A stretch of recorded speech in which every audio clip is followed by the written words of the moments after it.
Welcome to the deep dive. Today we're looking at breathing. Simple, right? But maybe not so simple. Yeah, we do it constantly, thousands of times a day, usually without thinking. Exactly. But we're diving into how it really impacts, well, pretty much everything. Your energy, your brain, emotions. Even sort of the reality you experience day to day. It sounds a bit out there, maybe. A little, maybe. Yeah. But think of this as like a shortcut to understanding something really fundamental. We've got science, we've got ancient wisdom backing this up. Then look, if you're feeling overwhelmed by information already, don't worry. Our whole mission here is to, sift through it all. Right. We want to pull out the most crucial, most fascinating bits and just lay them out clearly. We've looked at a bunch of perspectives to make it engaging. Okay, so our main source for this deep dive is this really interesting YouTube video. It's from the Transcend channel. Oh yeah, I saw that one. Breathing isn't just biology, it's energy architecture, something like that. Is ignore the signs at your own risk. That's the one. And it draws these amazing parallels between new science and really old practice. And it kicks off with this really big idea that breathing isn't just automatic. It's actually like sending out a signal. Yeah, frequency. And this signal apparently shapes the field around us.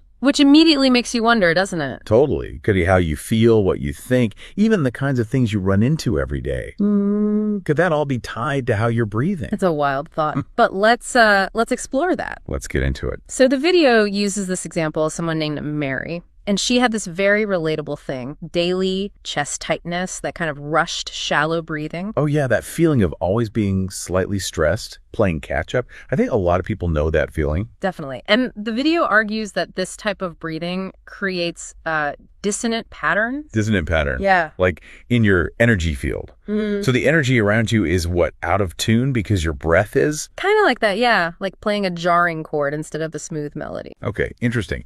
And here's where it gets really fascinating, connecting to the science. There's a direct link, apparently, between breathing and your brain. A powerful link. And it's not just vague woo-woo stuff. The video points to studies, like from Stanford Neuroscience Institute, Right. showing that how you consciously breathe can literally change your brain's electrical activity. Wow. Okay, so not just feelings, but actual brain waves. Brain waves, the balance of your autonomic nervous system, that whole fight or flight versus rest and digest thing, even how easily you access memories or process emotions, it's all influenced. It's like your breath is a control panel for your internal state. Exactly. And what's wild is ancient traditions seem to know this intuitively. Going before brain scans, yeah. They used conscious breathing specifically to alter their mental states. Which brings us back to this idea that breath is more than just oxygen and CO2. Right. It's not just biology 101. The video suggests each breath sends out that signal, that frequency. Shaping this invisible field around you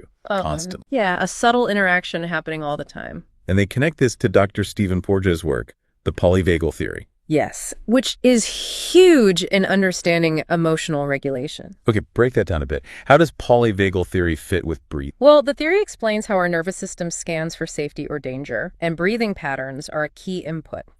So your breath tells your nervous system whether things are okay or not. Pretty much. Slow, rhythmic breathing, the kind you do when you feel safe and calm, that activates the vagus. The vagus nerve, that's the big one, connecting the brain to the body. Exactly. It's like a communication highway. Slow breaths send all clear signals. Leading to quieter mind. Quieter mind, slower heart rate, that feeling of being centered, grounded. So the key takeaway here is slowing your breath isn't just wishful thinking for calmness. No, it's actively telling your nervous system, hey, you're safe. It changes your physiological state. Okay, so we feel calmer physiologically, but the video says this relief also has an energetic form. It goes beyond just the body's immediate response. That's the idea. It's a shift in your whole energetic state, not just temporary anxiety. And this is where the ancient stuff comes back in, right? Absolutely. And it's amazing how different cultures landed on similar ideas. You have yogis talking about prana, The life force energy. flowing through nadis, these subtle channels, and breath is the key to directing that prana. Okay. Then you had Egyptian priests with their harmonic breath practices,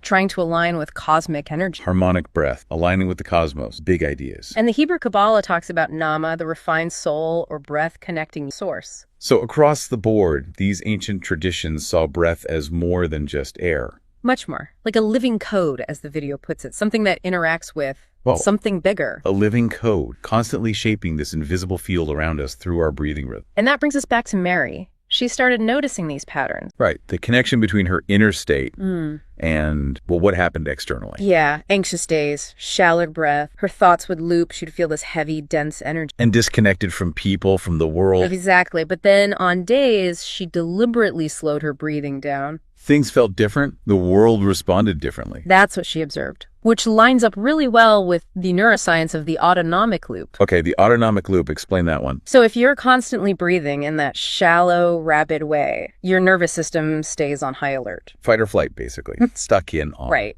And over time, your brain starts interpreting everything as a potential threat, even if it isn't. Which makes you breathe fast. Which makes your mind race more. Which messes with your emotions. Which keeps the breathing shallow and rapid. It's a cycle. A self-reinforcing loop. Wow. And you might just think, oh, I'm stressed because of work or whatever. Exactly. Without realizing your own breathing pattern is a huge part of maintaining that stressed state. So your breath isn't just responding to stress, it's actively shaping that stressed experience. Precisely. And again, ancient traditions had their own ways of describing this. Like what?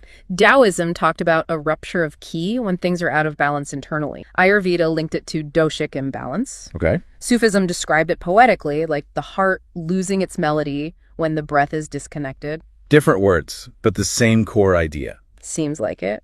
That the inner rhythm, especially your breath's rhythm, affects the outer chaos or harmony. So Mary's big insight was realizing she had to fix the inside first, rebuild her center using breath. That's the key takeaway. Not trying to control every little external thing, but establishing that internal stability through breath. And the idea is that everything else kind of flows better from that place. Yeah, which leads to this really lovely concept in the video. What's that? To breathe is to create. To breathe is to sculpt presence. Sculpt presence, I like that. So breathing intentionally isn't just passive, it's an active act of creation. That's the suggestion, that it directly changes that subtle energy field. And that, in turn, influences how the world responds to you. Think about it. You're calmer, breathing slower, maybe conversations feel easier, less friction. Or background noise doesn't seem as jarring. Your thoughts slow down. Exactly.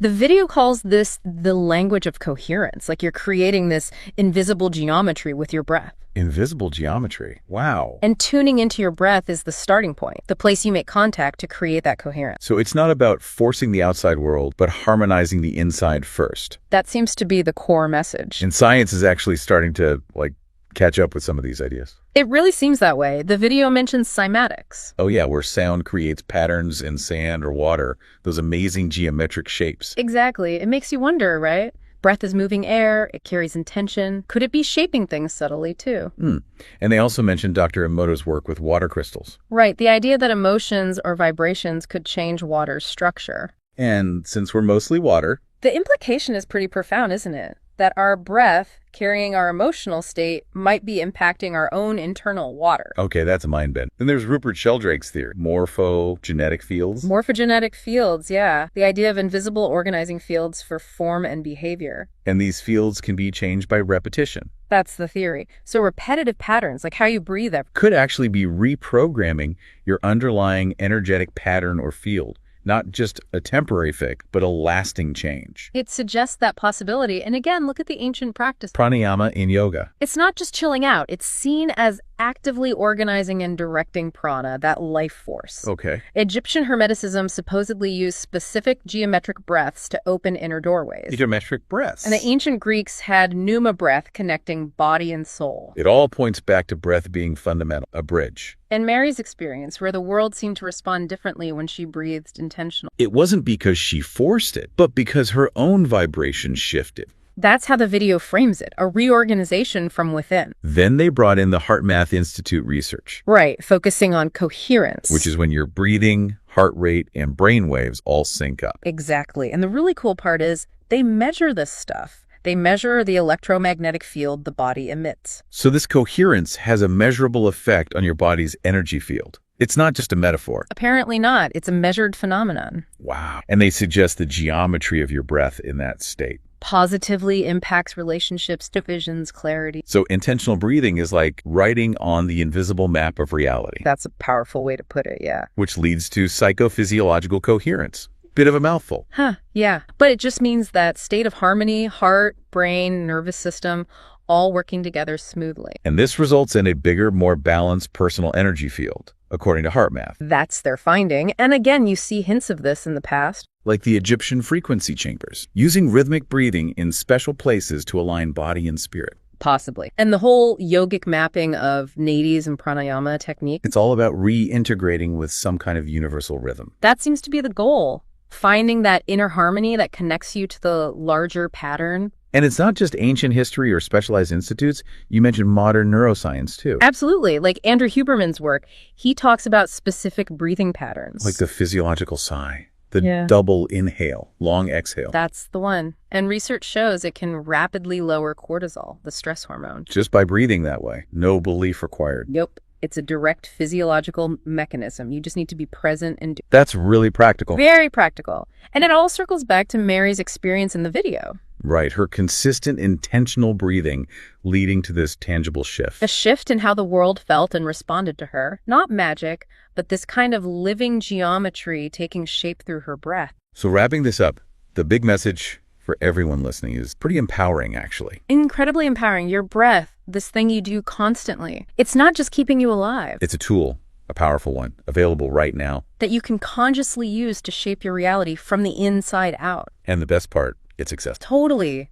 No fancy gadgets needed, no dogma to sign up for. Just awareness, bringing awareness to your breath. What you're already doing every single moment. And think about what that awareness could unlock. Quieting anxiety. Finding your center when everything feels chaotic. Getting clarity when your mind's racing. Just remembering that core rhythm, that presence within you. There's that quote from Rudolf Steiner. Oh, yeah. Conscious breathing is the first step to shaping the world from within. That sums it up perfectly. So a final thought to leave everyone with. That next breath you take right now. It could literally be the silent start of the life you've been looking for. Just notice, how are you breathing in this moment? What invisible geometry might you be sketching? Definitely something to explore further.